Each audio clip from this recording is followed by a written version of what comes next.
C'est bon, on est parti?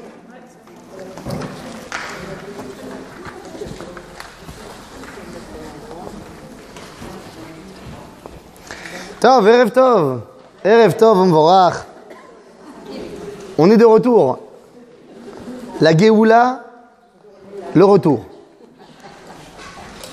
Alors, à part Harry Potter et la Guerre des Étoiles, je ne sais pas ceux qui ont réussi à faire une série de films de 7 films.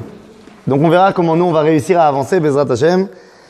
On a commencé la semaine dernière à parler du sujet de la Géoula. Et donc la semaine dernière, on a expliqué quelle était l'identité de celui qui devait porter la Géoula. Ça c'est clair. On a bien compris. Aujourd'hui, on va essayer de s'intéresser à autre chose. On a appelé le cours « Mais qui a peur de la Géoula ?» Pourquoi avoir peur de la Géoula? Comme si il y avait des gens qui avaient peur de la Géoula. Est-ce que vous en connaissez? Pardon?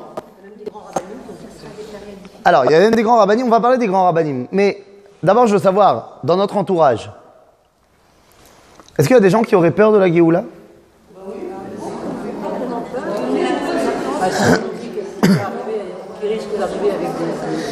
Des drames et des catastrophes. Voilà. Le problème, c'est quoi? C'est qu'aujourd'hui, c'est devenu un fonds de commerce. C'est devenu un fonds de commerce et je vais faire le premier coup de gueule de la soirée. Je dis pas que c'est faux. Je dis que habituer les Juifs à faire en sorte que leur relation avec Dieu soit une relation de peur, c'est pas forcément faux. Du style, attention, si tu fais pas ce qu'il faut, tu vas brûler dans le four 17 au Gehinnom. Ou comme on a déjà pu entendre, des rabbins qui voient une fille qui s'est pas forcément habillée selon les règles de la Tzniout et qui lui dit quoi, tu as chaud? Tu verras au Gehinnom, il fera encore plus chaud. Je porte pas de jugement, est-ce que c'est vrai ou c'est faux, al-pi halakha, c'est pas la question. La question, elle est, quoi? C'est ce genre de juifs que tu as envie de créer? Que toute leur relation avec Akadosh Baruch Hu, c'est une relation qui est basée sur la peur? Je sais pas, moi ça me botte pas. Mais il y a un autre problème. Un autre problème, alors je sais pas si on peut appeler ça avoir peur de la Géoula. Je pense en psychanalyse, oui, on appelle ça comme ça. Quand quelqu'un fait un rejet. Quand quelqu'un fait un rejet d'un sujet, je veux pas en parler, arrête, ça ne m'intéresse pas, alors que c'est un sujet qui est central, c'est que quelque part, au fond, tu as peur de ce sujet-là. Tu fais un blocage, tu veux pas que ce sujet, il te prenne la tête. Le fait qu'aujourd'hui, une grande partie du monde religieux te dise, la Géoula, ouais, c'est chachouv. Ouais, c'est important le Mashiach, oui, bien sûr. On veut tous le Mashiach. Mais ce qui est important, c'est la Sougia. C'est nachon, encore une fois. C'est vrai que c'est important la Sougia.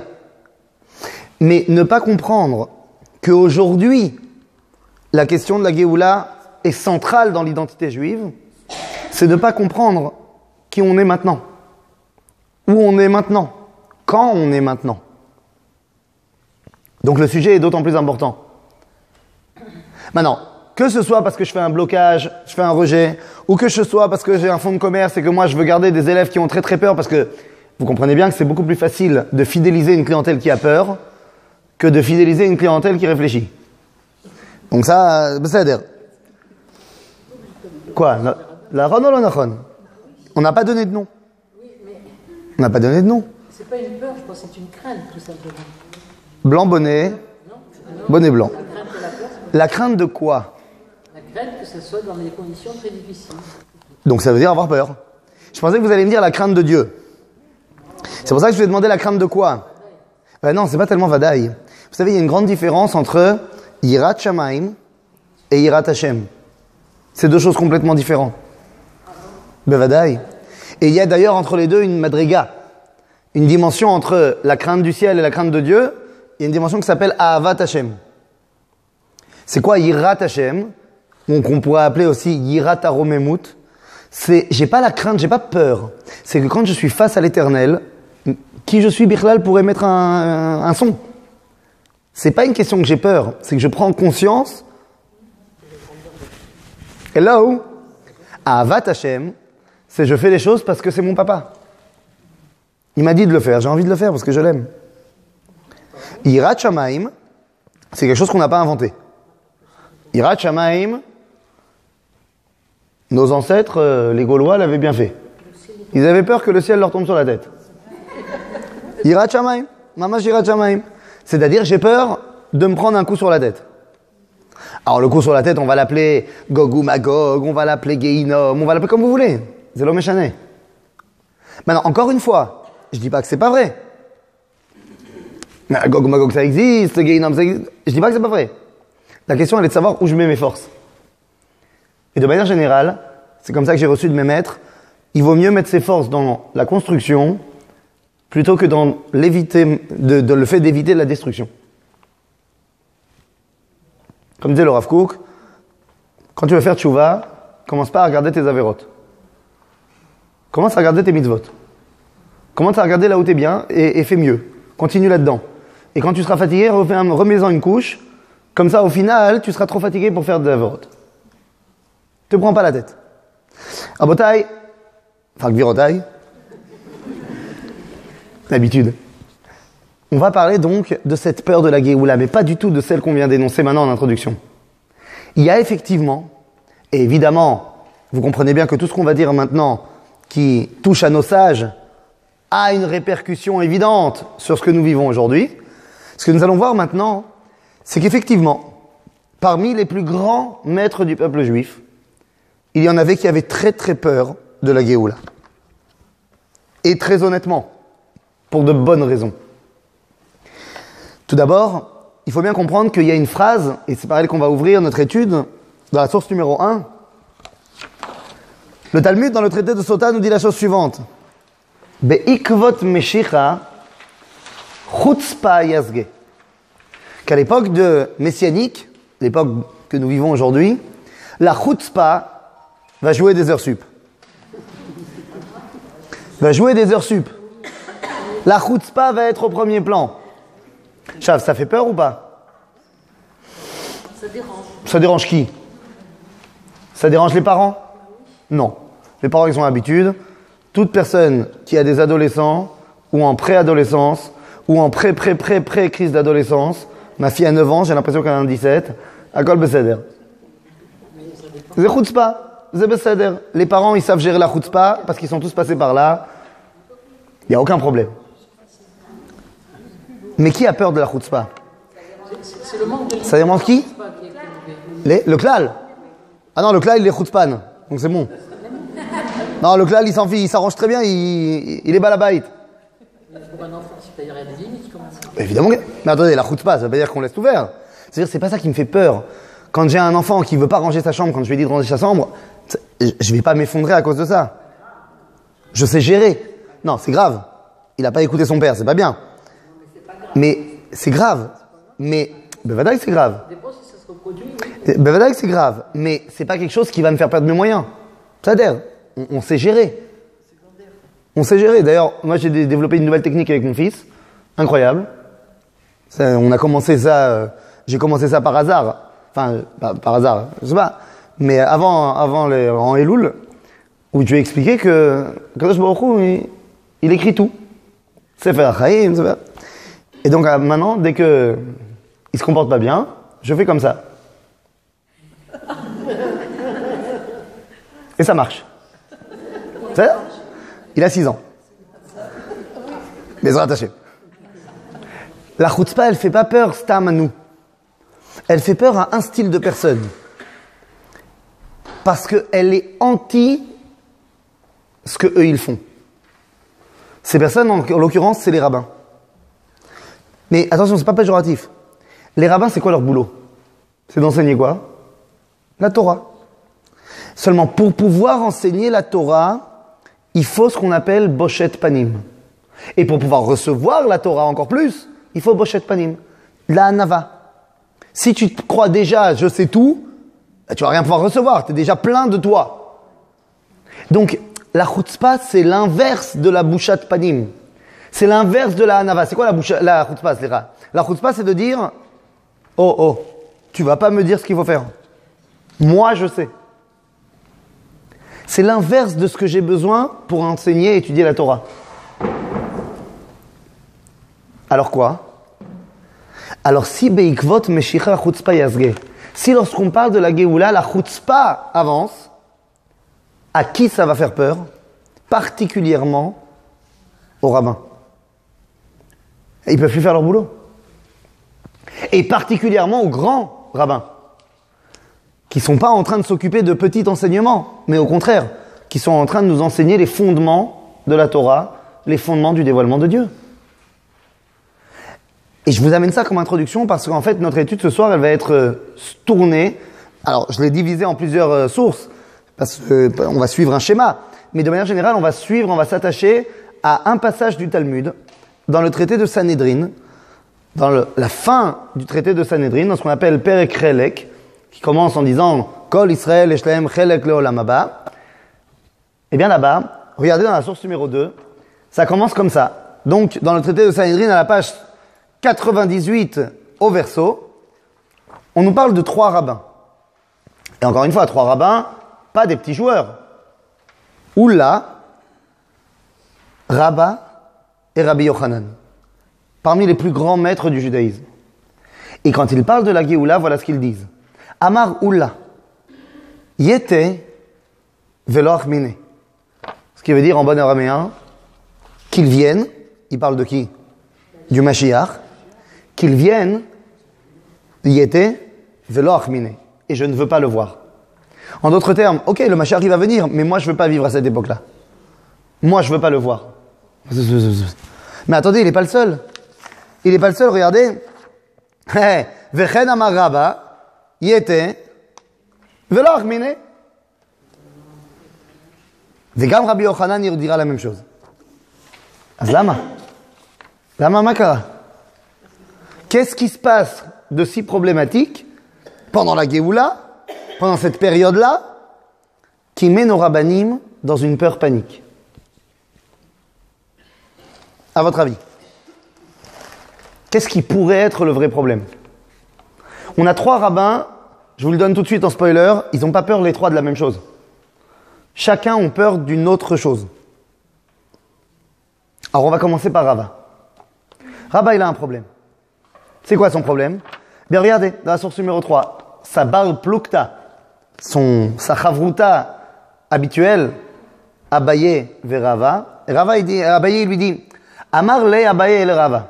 Il lui répond, il a dit, qu'il vienne le Mashiach, je veux pas le voir. Abaye lui répond, Maïtama. Mais pourquoi? De quoi t'as peur? Il leima, oulai, peut-être, mishum chevlo shel Mashiach. Peut-être que t'as peur de chevle Mashiach. C'est ça le problème. Chevle Mashiach. Nous dit Abaye quoi? T'as peur de chevle Mashiach? Mais c'est quoi chevle Mashiach? Alors, chevle Mashiach, chavalim, c'est des douleurs, mais qui sont à mettre en relation avec un autre moment de la vie que moi j'ai jamais vécu, l'accouchement. Chevle leda. De la même façon qu'une femme qui va mettre au monde un bébé, qu'on va comparer avec la Géoula, le moment où le bébé y sort, eh bien, juste avant que le bébé y sorte, il y a des douleurs terribles liées à l'accouchement. Maintenant, on sait très bien que ces douleurs-là, elles sont, je vais pas dire nécessaires, mais je veux dire, elles amènent quelque chose qui va être positif à la fin. Pour le bien. Mais Rava, il dit, c'est trop pour moi. Ces douleurs-là, je veux pas les gérer. Mais de quoi il parle? C'est quoi ces douleurs pour enfanter la Géoula, qui font tellement peur à un des plus grands des plus grands? Alors regardez, il dit Abaye, tu as peur de Chevlo shel Mashiach? Un peu plus tard dans la Gemara, Abaye lui dit, mais je comprends pas pourquoi tu aurais peur de ça. Il lui laisse même pas le temps de répondre. Il dit, n'aie pas peur de Chevlo shel Mashiach. Pourquoi? Bien parce qu'on sait très bien que celui qui a Torah avec Gmilut Rasadim, il pourra s'en sortir. Je sais pas encore ce que c'est Chevlo shel Mashiach. Mais Abaye, il lui dit, pourquoi t'as peur? On a appris que celui qui a Torah avec Gmilut Rasadim, il s'en sort. vu que toi, t'es le plus grand des rabbins, t'as forcément Torah avec Milut Hasadim, donc pourquoi t'as peur? Réponse de Rava, non, j'ai peur quand même, Shema Yigrom Achet. Non. Shema Yigrom Achet. Comment vous l'avez traduit? Moi, j'ai des fautes qu'on a fait. Alors, il n'y a pas dit des fautes, non. J'ai peur de la faute. La faute. Shema Yigrom Achet. Pas Chataim. Achet. Yesh chet. De quoi on parle? Il y a beaucoup d'éléments, je ne sais pas trop de quoi on parle. Qu'est-ce que c'est Chevle Mashiach? Et c'est quoi cette faute dont il a peur? Alors vous voulez qu'on fasse dans quel sens? Dans le sens de maintenant à avant ou dans le sens des événements? Parce que moi je sais qu'est-ce que c'est Chevle Mashiach maintenant. Dans la mesure où ils sont déjà passés. Dans la mesure où ils sont déjà passés, je sais de quoi il s'agit. Mais vous savez quoi? Je vais vous le faire dans le bon ordre. Pour qu'à la fin, vous soyez moins choqués de ce que je vais dire. Soit je le dis maintenant et vous êtes choqués, soit je le dis à la fin et vous êtes choqués. Mais, non, c'est pas pareil pour une raison très simple. Si je le dis à la fin, vous aurez déjà eu les éléments pour comprendre. Alors que si je vous choque maintenant, vous n'aurez même pas le temps, vous ne pourrez pas écouter les éléments. On va faire dans l'ordre. Rav a dit, j'ai peur, Shema Yigrom Achet. J'ai peur de la faute. Mais de quelle faute il s'agit? Regardez, prenons. Dans la source numéro 6, je saute pour l'instant la 4 et la 5.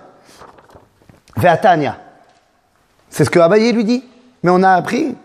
Sha'alu talmidav et Rabbi Eliezer, slicha, ma ya'aseh Adam ve'inatzel michevlo shel Mashiach. Qu'est-ce qu'il doit faire l'homme pour se sortir du Chevle Mashiach? Donc on a dit, Ya'asok baTorah ou bikmilot chasadim. Il faut être un religieux. Si on est un religieux, tout va bien. Ouais, mais Umar ha-Torah ve'agmilut chasadim. Il dit, et toi, qui comme toi a de la Torah et qui comme toi fait gmilut chasadim, donc t'es bon. Donc Rava n'aie pas peur. Et comme je vous ai dit, Amarlei Shema Yigrom Achet. Alors maintenant, venez, il faut qu'on comprenne de quoi il s'agit. Oui? En général, les personnes de ce niveau-là ont une personnalité, une échelle acralite. Donc en général, quand ils vont faire de quelque chose, ils ne parlent pas pour eux-mêmes, ils parlent peut-être pour les gens, puis d'autres pour leur génération. C'est totalement vrai ce que vous dites. C'est sa peur qu'il ressent lui-même, c'est quelque chose de beaucoup plus global. Et quand on va voir de quoi il s'agit, on va comprendre. Mais lui, il fait partie de ce clan-là. Et vous allez voir que lui, c'est-à-dire tous les gens comme lui, ils ont peut-être encore plus peur. On va voir pourquoi. Ils ont peut-être encore plus peur. C'est eux qui peuvent nous enseigner. Alors on va voir.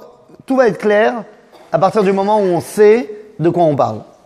Alors il dit, c'est quoi cette faute, cette traite de laquelle il a peur? Eh bien regardez. Kede Rabbi Yaakov Baridi. Alors, il y a un rabbin, Rabbi Yaakov Baridi, qui nous a enseigné que cette notion de Shema Yigrom Achet, de peur que la faute arrive, on l'a déjà vu. On l'a vu dans le livre de Bereshit.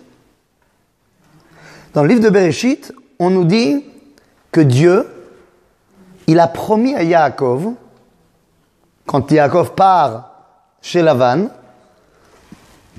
Dieu lui fait une promesse. Il lui dit quoi? Regardez. Ine anochi imecha ushmarticha bechol asher telech. Ça veut dire, je te promets d'être avec toi et de te garder dans tout ce que tu vas faire. Jusqu'à quand d'ailleurs? Jusqu'à ce que tu reviennes chez papa. Jusqu'à ce que tu rentres à la maison. Donc a priori, Yaakov, pendant toute sa période en exil, il est protégé. Il est protégé. Ushmarticha. Eh bien regardez, comment ça se fait alors qu'il y a cet autre verset? Lorsqu'il rencontre Esav, Iné, Vayira Yaakov me'od vayetzerlo. Pourquoi t'as peur? Il n'y a pas de raison que t'aies peur. T'es protégé. Réponse de Yaakov, Mitiare Shema Yigrom Achet. Il semblerait que c'est la même faute dont Rava a peur, dont Yaakov avait peur. Mais c'est quoi cette faute? Qu'est-ce qui fait tellement peur? Et puis je comprends pas pourquoi il y a une faute alors que Dieu lui a promis que tout irait bien. Il semblerait qu'il ne s'agisse pas ici d'une Avera du Shulchan Aruch. Soyons clairs. Yaakov Avinu et Rava, ils transgressent pas le Shulchan Aruch. D'ailleurs, vous vous rappelez ce qu'il a dit à Esav quand il l'a vu? Il lui a dit Im Lavan Garti. Rashi, il dit là-bas, qu'est-ce que c'est Lavan, Im Lavan Garti? Tariag mitzvot shamarti. Bon, je sais pas ce que ça veut dire Tariag mitzvot chez Yaakov, mais une chose est sûre, il n'a pas fait de faute. Alors pourquoi il a peur de la faute? C'est quoi cette faute? Eh bien, regardez. Pardon? Je vous propose qu'on laisse la Gemara parler. Regardez, c'est marqué noir sur blanc. Iné. Détania, comme on nous a appris dans la Braïta, Ad Ya'avor Amecha Hashem, Zobi Arishona. Le verset Ad Ya'avor Amecha Hashem, c'est la première fois où on est venu en Israël. Ad Ya'avor Amzukanita, Zobi Ashnia. C'est la deuxième fois où on est venu en Israël. C'est-à-dire la première fois, c'est avec Yoshua. On a conquis la terre d'Israël. C'est quand la deuxième fois,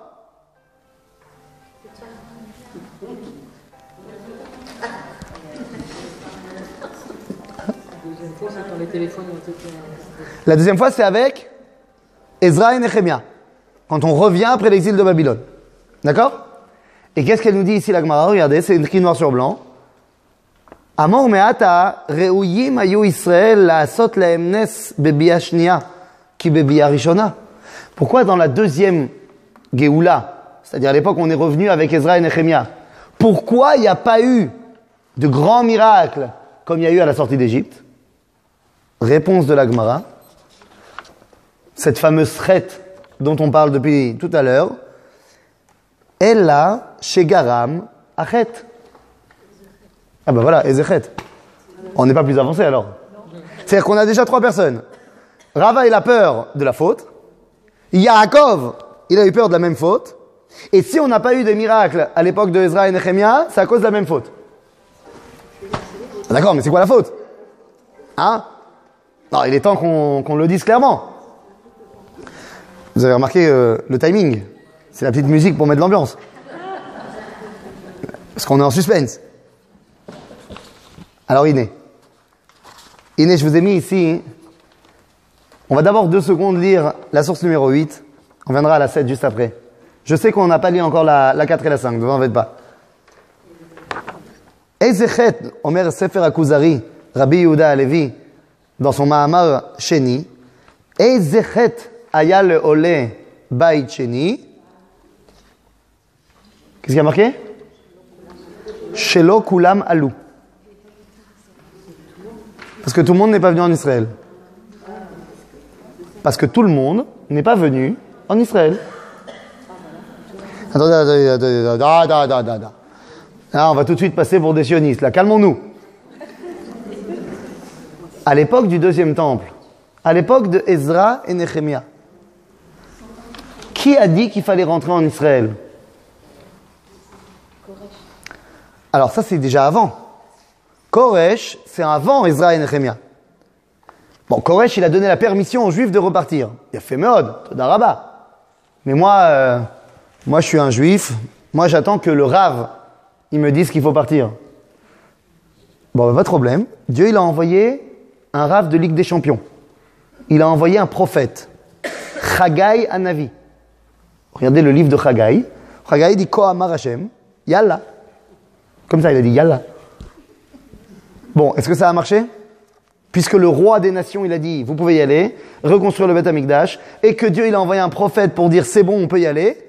Donc vous imaginez bien que tout le monde a couru en Israël. Ouais. Non. Non. Avec Zerubbabel, l'homme qui a été choisi par Chagai, qui vient de la maison de David, qui devait être le Mashiach, vont revenir à peine 2000 personnes. qui d'ailleurs, entre parenthèses, sont pas parmi les plus tzadikim qu'on ait trouvés. Bon, entre-temps, il y a eu un petit changement de gouvernement. À la place de Koresh, il y a eu un autre roi qui est arrivé, il s'appelait Achashverosh. Histoire de Purim. Après l'histoire de Purim, il y a un autre roi qui s'appelle Dariavesh Ashlishi, Darius III, Ben Esther, qui repermet aux Juifs de revenir. Peut-être qu'il y a un rapport avec sa mère, je ne sais pas. Faut voir. Et c'est l'époque de Ezra et Nehemia. Nehemia, c'est le chef politique, c'est un juif qui est désigné gouverneur par la Perse. C'est lui qui va gérer Eretz Israël. C'est bien. Et Ezra, c'est un prophète. C'est un rabbin. Donc là, c'est bon, tout le monde va y aller. Non. Toujours pas. Hein. Et là, regardez le livre de Ezra, c'est terrible. Il y a aussi quelques milliers qui vont venir. Mais attention, là, on a le descriptif de qui vient. Tous les mamzerim, rotzrim, mégalé arayot, tous ceux qui viennent, c'est ceux qui n'ont rien à perdre. C'est des gens qui ne savent même plus ce que c'est que la fête de Sukkot. Ils ont changé le jour de Shabbat en Yom Shuk. Et pourtant, le Talmud de Jérusalem dira que Dieu, il les appelle mes aimés, ceux que j'aime. Parce qu'au moins, ils sont venus. D'abord, ils sont où tous les autres juifs?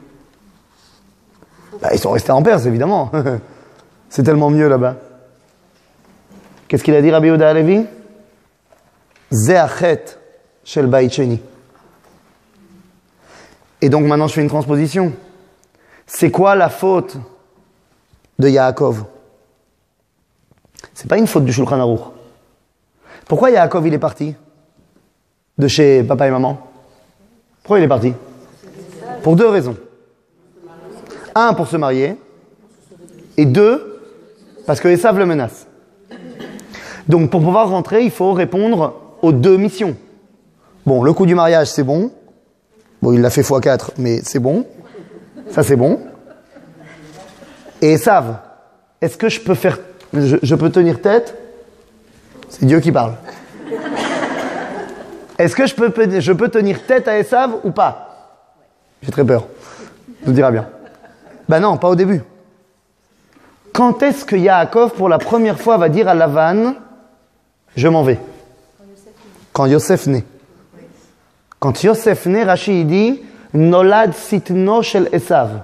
Celui qui peut rivaliser avec Esav. Je ne vais pas te dire que Yosef, c'est la gématria de Tzion. De Tzion. Je ne vais pas te dire qu'au moment où le sionisme est né, alors on s'en va. Je ne vais pas te le dire. Donc ça y est, il doit partir. Il a dit à Lavan, je m'en vais. Et il est parti ou pas? Ouais, il est parti 6 ans après. Il est resté encore 6 ans. Pourquoi faire? Non, quel obligé? Il lui a juste dit, non, écoute, tu vas quand même pas partir comme ça, t'as pas de KSF. Reste un petit peu, fais-toi un petit peu une... Parce que pour l'instant, tu m'as servi, c'est bien, mais t'as pas pris de salaire. Ça se fait pas, maintenant t'as une grande famille. C'est bien de vouloir faire son alia et tout, mais il faut avoir une situation, tu comprends? Parce que c'est difficile la vie en Israël. Donc je te propose de rester, tu bosses encore un peu, et tu te fais...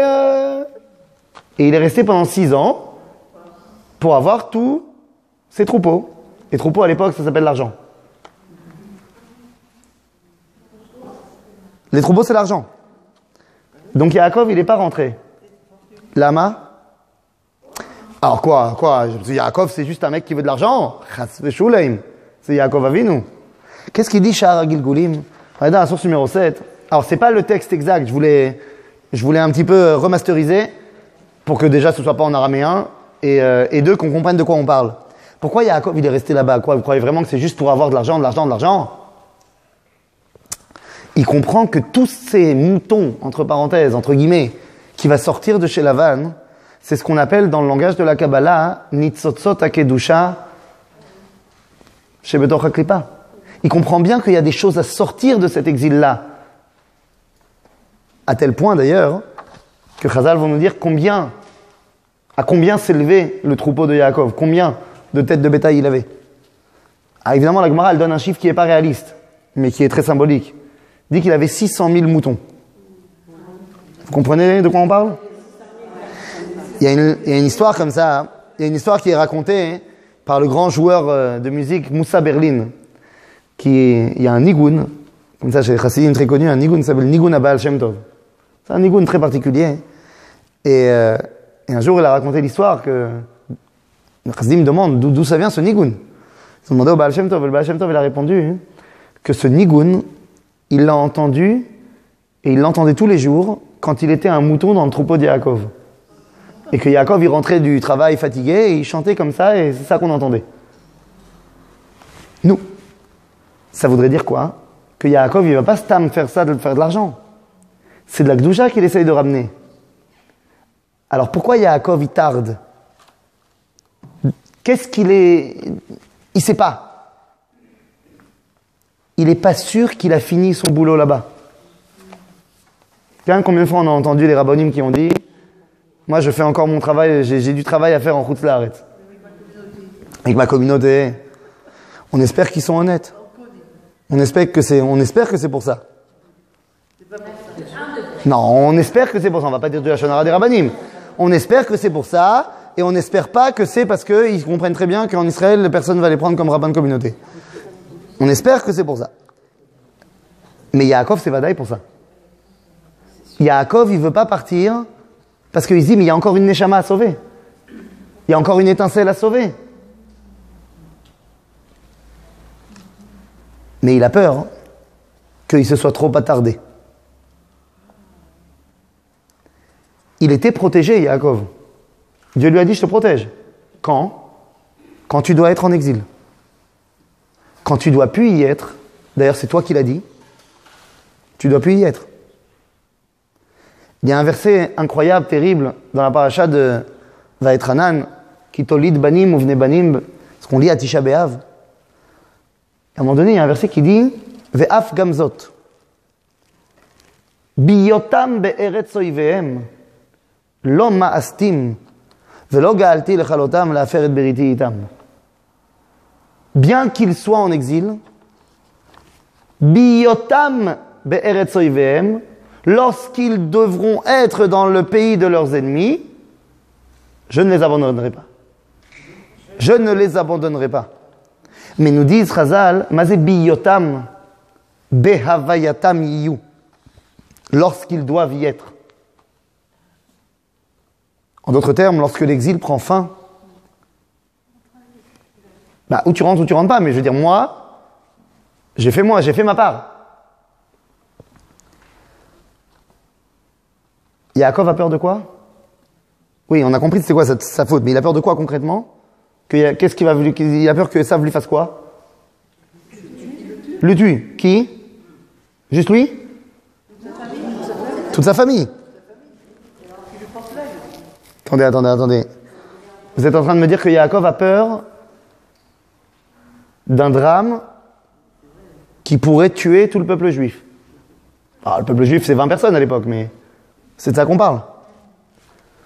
Rappelez-moi quel a été le grand danger à l'époque du deuxième temple, au début du retour du deuxième temple. Il y a eu un grand danger qui a frappé le peuple juif. C'est quoi? Comment ça s'appelle? Non, de deuxième temple. Purim, il s'est passé quoi? Il y a quelqu'un, Aman, qui voulait tuer tout le peuple juif. Je prends des gants pour dire ce que je vais dire maintenant. Mais vous comprenez de quoi a peur Rava? Il a peur de cette faute qui a touché Yaakov, qui a touché les gens du deuxième temple, qui est de ne pas être revenu à temps. Rava a peur que lui, ça lui arrive aussi. S'il arrive à la Géoula, il voudra tellement récupérer toutes les étincelles de sainteté comme Yaakov. C'est pas pour des raisons personnelles, genre je veux m'enrichir. Vadaï que Rava Saint Sadik. Qu'il a peur qu'à un moment donné, il va trop tarder. Et il sait ce qui arrive, ce qui du moins, je me reprends tout de suite, ce qui peut arriver. En fait, c'est pas arrivé à Yaakov. Non, c'est pas arrivé à Yaakov. Non, voilà. Donc c'est pour ça que je me reprends tout de suite. Ce qui peut arriver, C'est pas arrivé non plus à Purim d'ailleurs. Ce qui peut arriver lorsque l'exil prend fin et que je tarde. Alors maintenant, je vais jeter le pavé dans la mare. Rava, il a peur de la Shoah.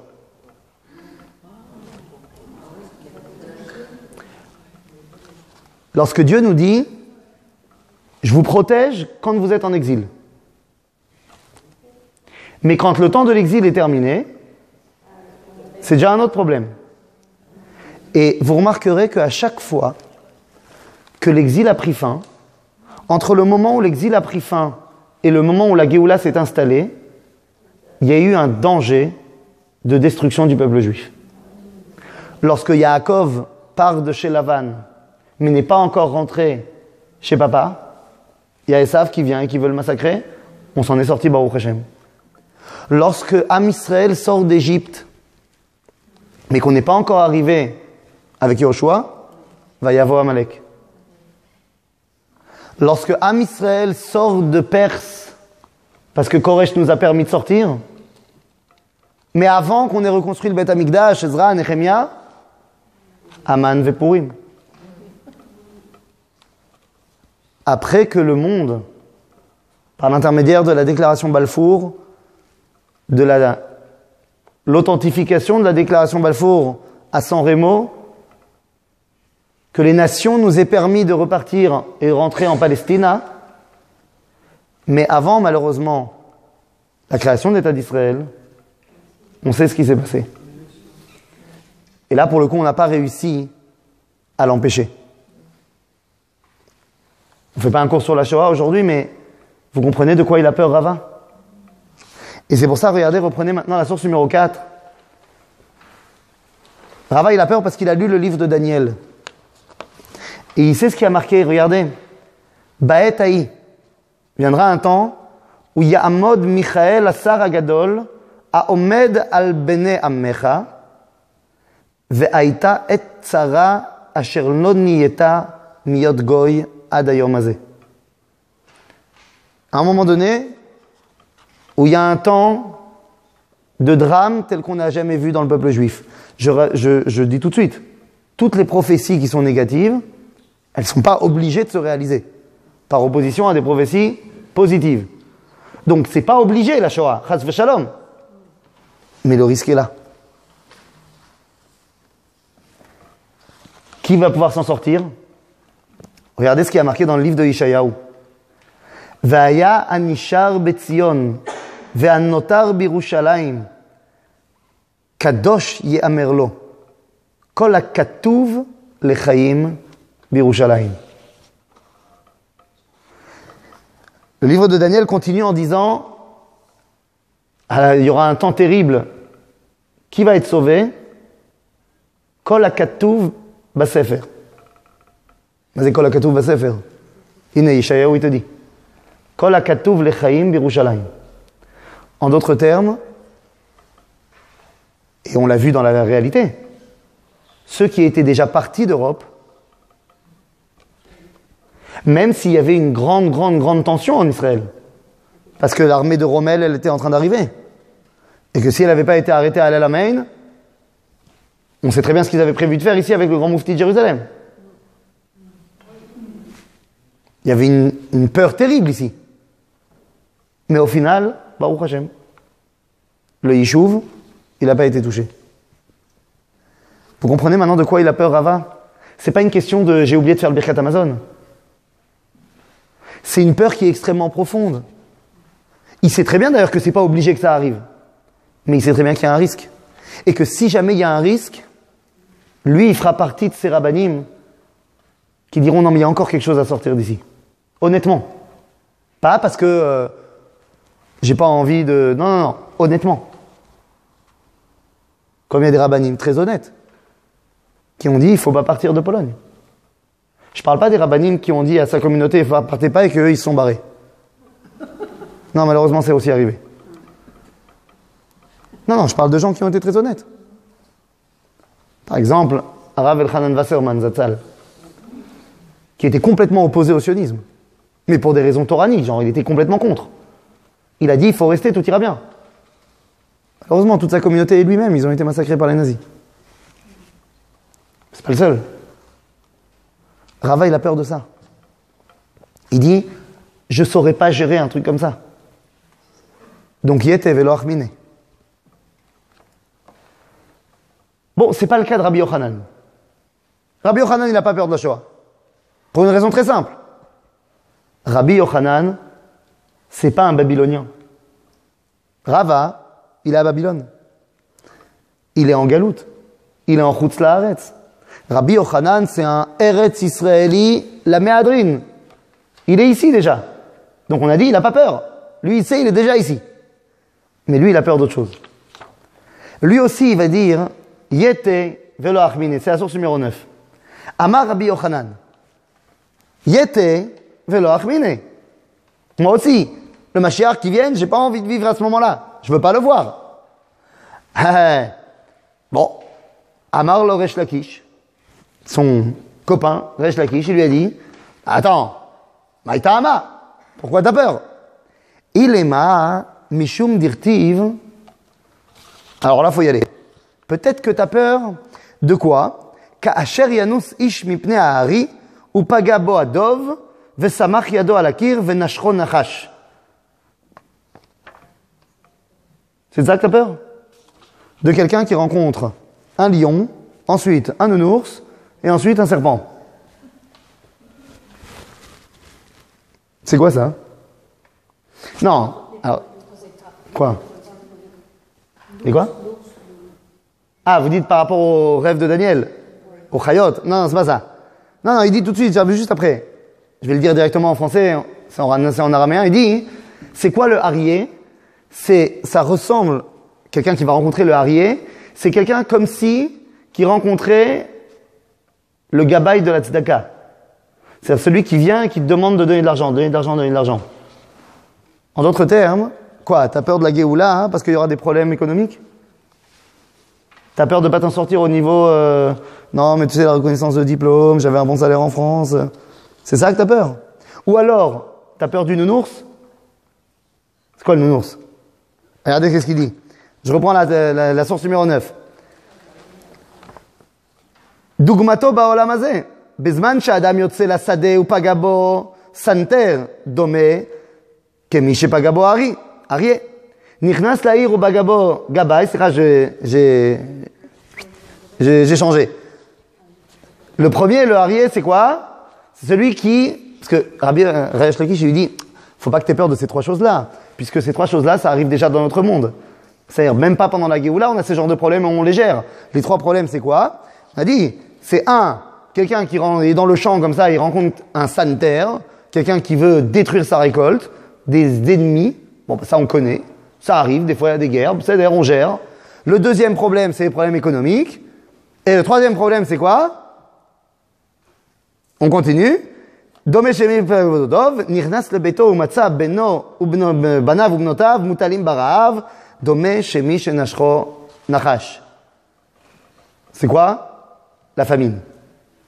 C'est-à-dire, ces trois problèmes-là, on les connaît c'est pas que la Géoula. Donc Rabbi Yochanan lui dit, non mais t'as raison, c'est pas de ça que j'ai peur. J'ai peur d'autre chose. Et là il raconte une histoire. Les fables de La Fontaine, avant l'heure. Bon, on sait que La Fontaine, il a piqué un petit peu de chez nous, mais c'est pas grave. Là, c'en est une qu'il n'a pas écrit. Le taureau et le cheval. Vous connaissez le taureau et le cheval? Iné. C'est l'histoire de Rabbi Yochanan, c'est ça qu'il a peur. Il dit, c'est quoi le taureau et le cheval? Il dit, voilà, j'ai peur de ça. Qu'un jour, il y a un taureau, il travaille dans le champ. Et puis un jour, il a couru, il est tombé, il s'est fait mal. Alors, il ne peut plus travailler dans le champ. Alors, comme il ne peut plus travailler dans le champ, le Baal Habayit, il sort le taureau du champ, il le met en convalescence, et bon, il faut bien continuer à travailler le champ. Donc, à la place, il met le cheval. Le problème, c'est que quand le taureau, il se remet, et ben maintenant, le Baal Habayit, il s'est attaché à son cheval. Et ça lui fait mal au cœur de sortir le cheval. Voilà de quoi a peur Rabbi Yochanan. Vous avez bien compris, non? Rashi, il va tout simplement expliquer avec des mots clairs. Il dit le taureau, c'est Am Israël. Ben parce que, comment il a appelé Yosef? Zénou. C'est la force nationale du peuple juif. C'est Aléchor. Ben vadaï. C'est quoi le rôle du peuple juif? C'est où le champ? Dans le Machal. C'est Eretz Israël. Donc, Am Israël, Oved Baaretz. Un jour, Am Israël, il court et il tombe. Ça veut dire quoi, il tombe? Il a fauté. Il tombe. Alors, il s'est cassé le pied. Il peut plus maintenant être celui qui bosse ici en Israël. Donc, Dieu l'en sort du champ.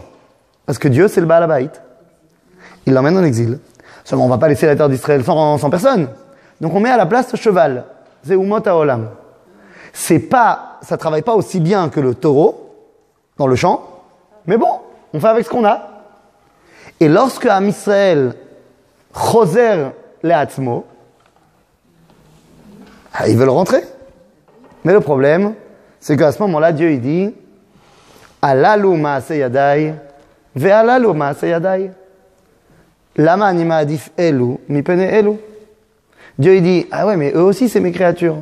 Et eux aussi c'est mes créatures. Alors pourquoi est-ce que je préfère ceux-là et pas ceux-là?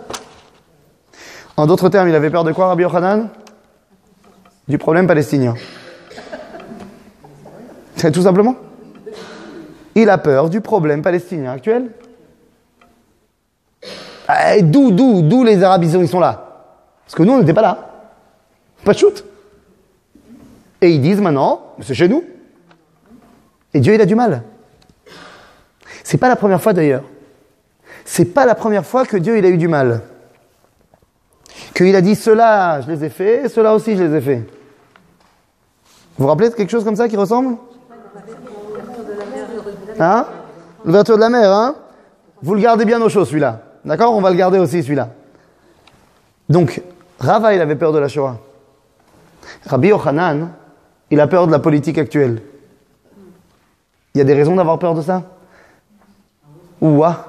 Combien on entend aujourd'hui des gens qui te disent ouais, bon, Israël, mais regarde la politique. Regarde les problèmes. C'est super dangereux, hein, Israël. Il y a l'intifada, il y a les attentats au couteau. Bon, c'est sûr que dans le monde entier, c'est beaucoup plus sûr en ce moment, mais...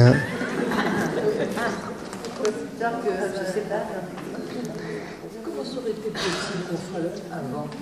C'est-à-dire? C'est quoi avant? Avant quand?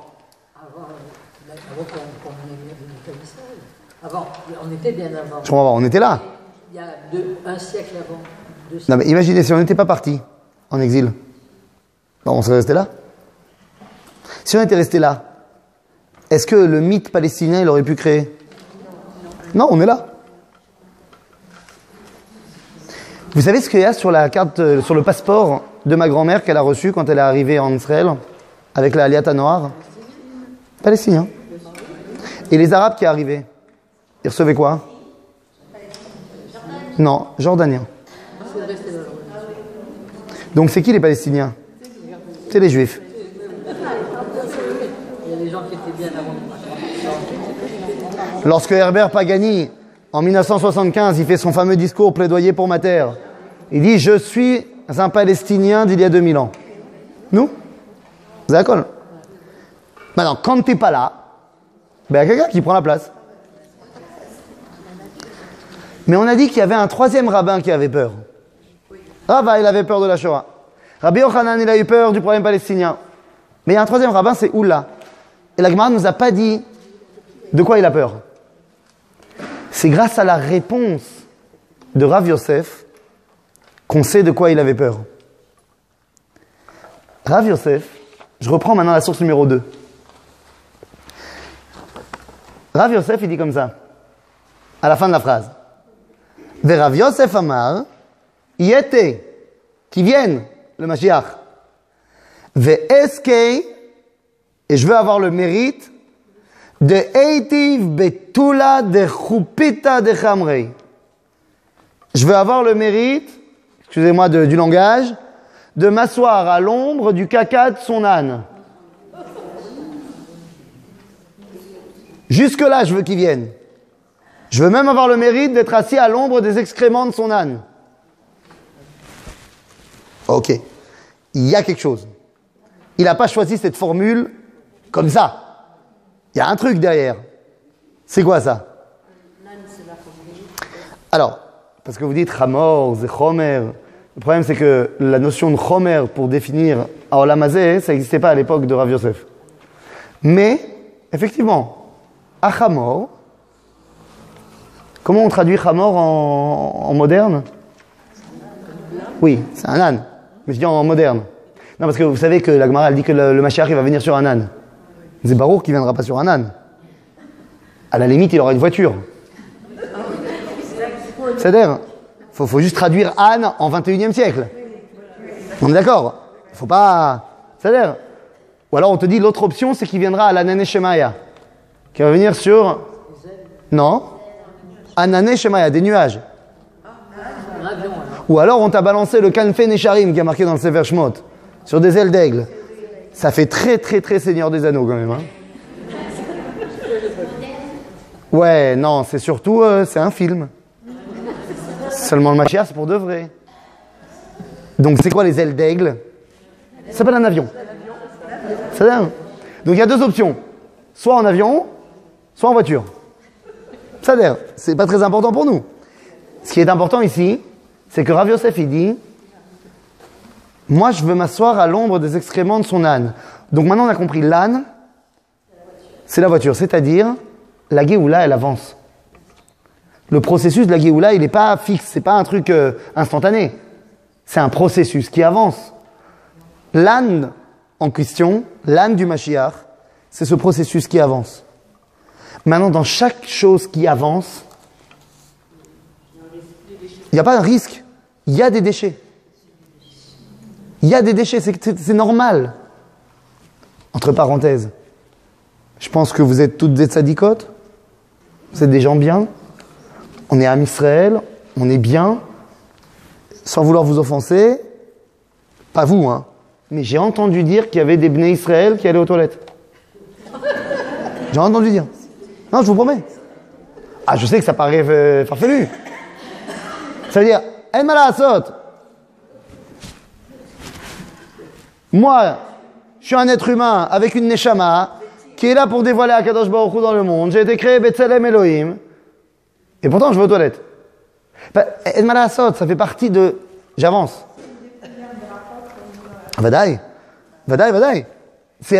Et quand j'avance, il y a des choses qui sont des déchets. C'est normal.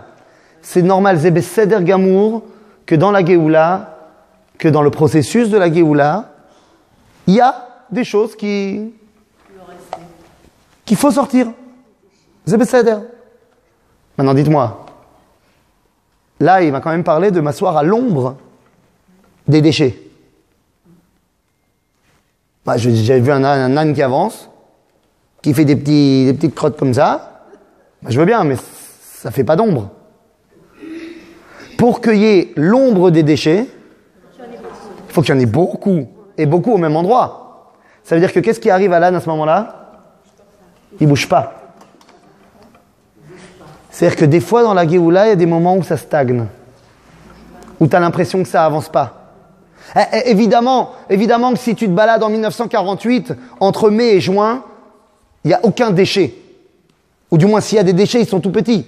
T'es pris dans un avancé incroyable. Si t'es en juin 1967, entre mai et juillet 67, il n'y a pas de déchets. Ça avance tellement vite. Mais des fois, t'as l'impression que ça fait 12 ans qu'il n'y a rien qui a bougé. Non, il y a Bnot Meler, mais avant. Avant qu'il y ait Bnot Meler. Et donc tu te dis, des fois l'âne il a arrêté, mais il continue à sortir des déchets. Et le problème c'est que maintenant que ça bouge plus, je l'entends. Attends. Puis, en même temps, je peux savoir qui c'est qui a scotché ça comme un âne? Bon, attends. C'est les inconvénients du direct. Attends, on va mettre ça comme ça. Non, c'est bien ça. Je me mets là. Comme ça, on voit quand même le logo. C'est bon? Donc. Ah oui. Donc, des fois la Géoula elle stagne. Et donc quand ça stagne, eh bien, les excréments ils vont s'accumuler. Ça va sentir mauvais. Vous connaissez des choses qui sentent mauvais dans le processus de la Géoula? Que le peuple juif, il est plus forcément au niveau où on l'attendait. Il va même créer de l'ombre. C'est bien ou c'est pas bien? L'ombre, c'est bien ou pas bien? Moi je sais quand il fait très très chaud, je suis très content de trouver de l'ombre. C'est-à-dire quand il y a une lumière aveuglante de la Géoula, c'est bien ou c'est pas bien qu'il y ait de l'ombre? Ben ça dépend, c'est l'ombre quand même des excréments. Venez, on arrête de parler en code. De quoi il parle ici Oula et Rabbi et Rav Yosef? Oula, il a peur du fait que pendant la Géoula, il y a une chute spirituelle du peuple juif. Le chilonisme, vous avez entendu parler? Rav Yosef, il dit, mais t'as pas compris. Bien sûr que le peuple juif, il va stagner. Ça va créer des excréments et des excréments. Ça va même créer de l'ombre. Qui, a priori, comme son nom l'indique, elle fait ombre à la lumière de Dieu. Mais tu sais quoi? C'est exactement là que je veux être pour accueillir le Mashiach. Parce que c'est exactement ça qui me permet d'accueillir le Mashiach. Avoir cette capacité-là de voir dans quelque chose qui a priori est négatif, d'être capable d'en trouver le positif, c'est exactement ça qu'il faut pour appréhender la Géoula. Regardez ce qui est marqué ici dans la source numéro 10, dans l'introduction du Sefer HaZohar. nous dit Rabbi Shimon Bar Yochai, שלכל צדיק וצדיק ישיבה בשמיים. ויש בשמיים גם הישיבה של המלך המשיח. C'est bien ça. La Mashiach, pour l'instant il n'est pas encore là, mais il a une yeshiva là-haut. Alors moi j'aimerais bien aller dans la yeshiva du Mashiach. Bon, je suis encore là, mais imagine les grands rabbanim qui sont partis. Ils ont certainement tous envie d'aller dans la yeshiva du Mashiach. Mais comme dans chaque yeshiva, il y a un examen d'entrée. Ah ouais, on va voir si tu corresponds à la yeshiva. C'est quoi l'examen d'entrée de la yeshiva du Mashiach? C'est pas combien de daf de Gemara tu connais. C'est est-ce que tu es capable la afor chosher leor vemar le matok. Est-ce que tu es capable de prendre quelque chose qui fait ombre et d'y dévoiler la lumière? Est-ce que tu es capable de prendre quelque chose qui est amer et d'y dévoiler le sucré? Si tu es capable, c'est bon, tu rentres dans la yeshiva du Mashiach. Tu n'es pas capable? Il semblerait que tu n'es pas un tzaddik du Mashiach. Tu étais un tzaddik de l'exil, c'est bien. Mais tu n'es pas un tzaddik de la Géoula. Rav Yosef, peut-être. Les trois, ils ont dit, je ne veux pas le voir. Yete velo achmine. Rav Yosef, il n'avait pas peur de voir. Vous savez pourquoi? Rav Yosef, il était aveugle. Donc c'est le seul qui était capable de voir pour de vrai. C'est le seul qui était capable de comprendre exactement de quoi on parle.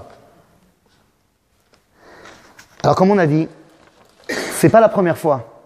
C'est pas la première fois que Akadosh Baruch Hu... Quoi? Et ma là. J'ai pas compris. Mais il est accroché là, c'est bon? C'est bon? Ah. C'est pas la première fois hein, que Akadosh Baruch Hu, il était... Je sais pas comment gérer. Et vous m'avez dit, effectivement, Kriyat Yam Souf. Regardez ce qui se passe ici dans la Kriyat Yam Souf. C'est incroyable. Lorsque les Bnei Israël s'en vont d'Égypte, Pharaon les poursuit derrière. Et lorsqu'ils arrivent devant la mer, ils se retournent et ils voient Pharaon. Et ils ont eu peur. Mais de quoi ils ont peur? Ils sont 600 000 et l'autre il est là avec 600 chars. Je pense que ça va le faire. Mais regardez ce qui a marqué dans la source numéro 12. Je reviendrai à la 11 plus tard. Ou Paro écrive. Qu'est-ce que ça veut dire ou paro écrive? Ou paro écrive. Ça veut dire itkarev. Oui, mais d'un autre côté, la notion de léakrive, c'est une notion de korban, de rapport avec Dieu. Vaïsou bene Israël et Enehem, ils ont regardé, mais qu'est-ce qu'ils ont regardé? La set enaim, ça veut dire regarder vers le ciel. Vayar, veine Mitzrayim nosea acharehem. Comment ça? Veine a Mitzrim nosim. Pourquoi au singulier? Alors, Zéou. Zéou, c'est ce qui a marqué dans la source numéro 13. Ils ont vu le Sar, je ne sais pas ce que ça veut dire, l'idéal que représente l'Égypte, rentrer dans le tribunal céleste et dire à Dieu, temps mort, alalou, les Juifs, ovdei avodah zara, ve'alalou, les Égyptiens, gam ovdei avodah zara. Lama ata me'abed elu, mipne elu. Pourquoi tu prends part pour eux et pas pour eux? Quoi? Évidemment, les Égyptiens, ils sont idolâtres, ils servent Apis, Osiris, Ra, Anubis et les autres. Et nous? Quoi? Vous vous rappelez pas comment on était quand on était en Égypte? On faisait exactement les mêmes idolâtries que les Égyptiens. C'était pas quoi? Quand le juif, il allait servir Anubis, c'était quoi? C'était... J'ai pas compris. J'ai pas compris. Il avait peut-être la bride, mais lui, il a décidé de faire la avodah zara. Oui, mais c'est pas... Mais vous comprenez bien que Dieu, il peut pas sortir comme Joker. Non, mais il y a la bride. Dieu, il doit être juste. Il dit, Alalu avdei avodah zara, ve'alalu avdei avodah zara. C'est une bonne défense du Sar de l'Égypte? Ah oui, c'est une bonne défense. Quoi? La preuve, c'est que il y a personne qui a dit ouais, mais nous on a une brite.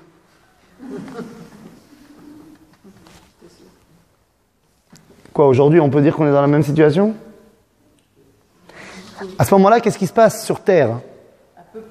Ah, on a vu le tribunal céleste, mais qu'est-ce qui se passe? Batachles. Non, la mer s'ouvre pas. Batachles, le peuple juif a fait ce qu'il sait faire le mieux. Il y a des problèmes, donc on fait des marlocotes. Et oui, c'est ce qui a marqué ici dans la source numéro 14. À ce moment-là, le peuple juif s'est divisé en 4 kitotes, en 4 partis politiques. Il y en a un qui a dit, ils sont arrivés les Égyptiens, c'est terminé, on ne peut plus rien faire, ni Paul Layam. Suicide collectif. On n'en peut plus. Il y a un autre qui a dit, Tov, qu'il y a quelqu'un qui a un grand drap blanc, venez, on va faire un grand drapeau blanc, on va se rendre, on leur dit, oups, c'était une blague, on rentre en Égypte. Il y a une 3e caste qui ont dit, mais vous êtes fous les gars ou quoi? Mais on a des combattants du Palmar, on a des mecs qui ont fait l'armée et tout, mais t'es ouf ou quoi? On a des tanks, on va les éclater. Et il y a une 4e caste qui ont dit עכשיו כולם לצאת זה לכביש ולהוציא תהילים והגיע הזמן להתפלל. נכון? Alors qu'est-ce qu'on fait? Moshe, il sait pas trop quoi faire, alors il dit à Dieu, fais quelque chose. Et Dieu, il lui dit, mais pourquoi Matitza Kelai? Matitza Kelai. Qu'est-ce que tu veux chez moi? Dit Dieu à Moshe. Parce que c'est quoi son problème à Dieu? Dieu, il dit, je peux pas t'aider. Alalu ma'aseh yadai, ve'alalu ma'aseh yadai. Et l'argument est un bon argument. Daber el bnei Israël ve'Isaou. Et là, Moshe, encore une fois, la source numéro 14, va répondre aux 4 kitotes. À ceux qui voulaient se jeter dans l'eau, mourir, il leur a dit, Itiatsevou. Uru et Yeshuat Hashem. Donc déjà, on se calme. Itiatsevou. On bouge pas. Non. Tu sautes pas. Non. À ceux qui voulaient rentrer en Égypte, il leur a dit, Ma shereitem et Mitzrayim lo tosifun lirotam od adolam. On ne rentre pas en Égypte.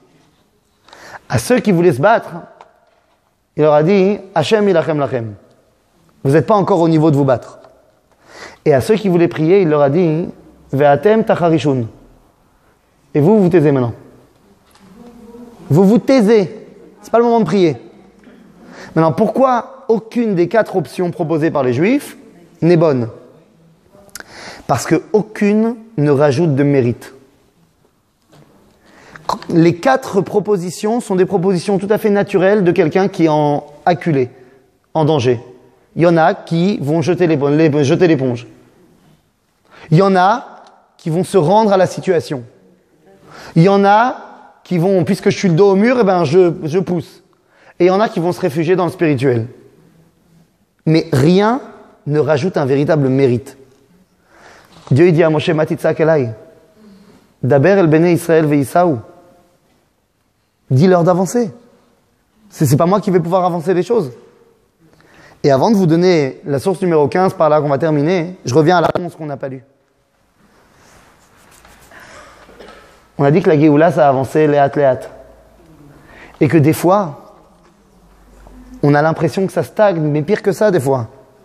Des fois, on a l'impression qu'on s'est complètement trompé. Que c'est l'obscurité la plus totale. Vous savez qui nous a appris à quoi elle ressemblait, la Géoula du peuple juif? C'est Rabbi Chia Agadol. Le Talmud nous dit, à source numéro 11, que Rabbi Chia Agadol, il se baladait un jour avec Rabbi Shimon ben Khalafta, Bebikat Arbel, dans la vallée du Arbel, dans le nord, à côté de Tibériade. Ils se sont baladés là-bas toute la nuit. Et regardez ce qui a marqué.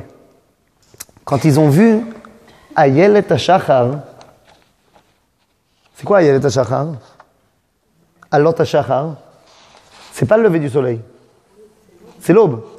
C'est le moment où la lumière commence. Mais il n'y a pas de soleil encore.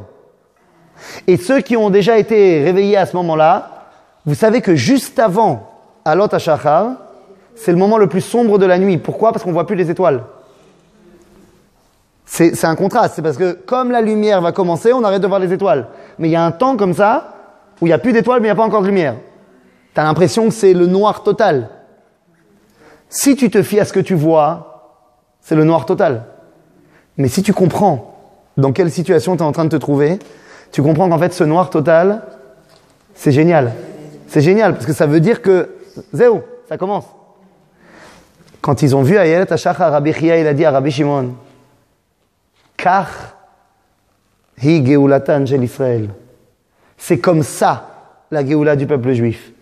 Batrila kim'a. Doucement, doucement. Et après, la lumière arrive. Et il cite comme exemple la Géoula de Purim, qui n'en est pas vraiment une, mais ça on verra plus tard. Et il dit qu'au début, Mordechai Yoshev Beshar HaMelech. Et seulement 9 ans plus tard, la Yehudim a été Ora Vesimcha Vesason Vika. Ça prend du temps. Mais il faut savoir reconnaître quand ça commence. Devant la mer, Dieu il a dit à Moshe, arrête de pleurer chez moi. Daber el Bene Israël ve'Isaou. Et à ce moment-là, il y a quelqu'un qui a décidé de faire le premier pas. Vous le connaissez bien. Nachshon ben Aminadav. Nachshon ben Aminadav, il n'est pas rentré dans l'eau pour mourir, comme la première équipe. Lui, il est rentré dans l'eau. Pourquoi? Parce que Dieu, il a dit, on avance. Achav, je veux que vous compreniez bien. Dans le Midrash, on nous dit qu'il a avancé, il a dit, moi je m'en fous, j'avance. Et quand il a là, glou, ça s'est ouvert. Je suis persuadé que ça ne s'est pas passé comme ça. Non. Je suis persuadé que ça ne s'est pas passé comme ça. Parce qu'il n'y a aucun intérêt d'avancer comme tu dis, glou. Dieu, il a dit avance. Alors qu'est-ce qu'il a fait, Shimon? Nachshon? Mais il a pris ses copains, il a dit, ok les gars, bon, il faut avancer. Toi, tu vas me choper des rondins de bois, on va faire un radeau. Allez, on y va. Et il y en a sûrement qui ont dit, mais non, mais nous, on est super bons en natation, alors on y va. Et ils ont avancé. Certains en bateau, certains, ils ont commencé à nager. C'est-à-dire, qu'est-ce qu'ils n'ont pas attendu? Ils n'ont pas attendu que la mer, elle s'ouvre. Dieu, il a dit, on avance. Comment on avance? Comme on sait avancer. Il y en a qui sont forts en natation, il y en a qui sont forts en aviron. Eh ben, on avance, on s'en fout. Je vais pas attendre que Dieu, il me fasse traverser la mer. Et pareil pour notre génération. Qui a peur de la Géoula? Je vais vous dire très sincèrement. Pas seulement ça. Il y en a aussi en Israël qui ont peur de la Géoula. Je pense que c'est un complexe d'infériorité. Ceux qui ont peur de la Géoula, c'est qu'ils ne se sentent pas capables d'avancer. Ceux qui ont peur de la Géoula, à mon sens, c'est ceux qui pensent que s'il n'y a pas Dieu qui les prend par la peau des... et qu'il les emmène d'un point A à un point B, on ne pourra pas y arriver. Eh bien moi j'ai envie d'être de ceux qui sont les élèves de Rabbi Chia, les élèves de Nachshon ben Aminadav, les élèves de Rav Yosef, qui ont dit on avance. On avance. On avance parce que Dieu il nous a dit d'avancer. Est-ce qu'il y aura des mircholim? Est-ce qu'il y aura des chutes baderer? Ouais. Et alors? Je me rappellerai toujours, et par là on va terminer. Il y a un peu moins de 14 ans, lorsque j'arrive en Israël pour la première fois, lorsque j'arrive pour mon alia, je suis pas du tout religieux, je connais rien à la Torah, je connais à peine l'alphabet. Mais je me suis inscrit à la yeshiva. Parce que dans mon processus de retour, je voulais savoir qui j'étais, d'où je venais. Donc je voulais apprendre. J'arrive à la yeshiva. Première année, j'étais au Machon Meir. Et le Rosh Yeshiva, qui parle pas français, le Rav Dov Bigon, qui déjà à l'époque, les Havdil, ressemblait déjà au Père Noël. C'est-à-dire, déjà à l'époque, il avait une barbe blanche jusque-là, avec un sourire comme ça jusque-là. Et il s'est passé 14 ans. Le même sourire, la même barbe. Pareil, ça n'a pas bougé. Pour vous dire qu'il était déjà âgé. Premier jour des cours, il rentre pour saluer les Français qui viennent d'arriver. Et je sais pas, ils ont certainement nettoyé la classe juste avant. C'était un peu mouillé. Il est rentré, la première chose qu'on voit du Rosh Yeshiva, il a glissé et il s'est vautré. Alors évidemment, on s'est tous levés, hein, on voulait voir si... Bon, il allait bien, il s'est relevé doucement, et quand il s'est relevé, il a dit « Tov, premier cours, comment on se relève quand on est tombé ?» Parce qu'on va tomber, parce qu'on est tombé, parce que des fois on tombe, c'est besséder, parce que le chamor, il fait des glalim, c'est besséder. Le problème, il n'est pas de savoir si le chamor, on va réussir à en faire en sorte qu'il n'y ait pas d'excréments qui sort. Non. Le problème, il est de savoir est-ce que moi je suis capable de voir ça et de le transformer en bien. Est-ce que moi je suis capable de prendre le mar et de le transformer en matok? Ceux qui sont comme ça, hein, ils n'ont pas peur de la Géoula. Et c'est par eux que Akadosh Baruch Hu, il décide de faire passer cette Géoula. Alors qu'est-ce qu'il nous reste à faire, nous? On a compris quelle était l'identité de celui qui porte la Géoula. On a compris qu'il fallait se retrousser les manches pour la faire avancer, cette Géoula. La seule question qui me reste à savoir, c'est... Ah oui, mais... Hein? C'est quoi avancer? Ben voilà. Comment avancer? C'est-à-dire, qu'est-ce que je dois faire? Est-ce que avancer, ça veut dire également...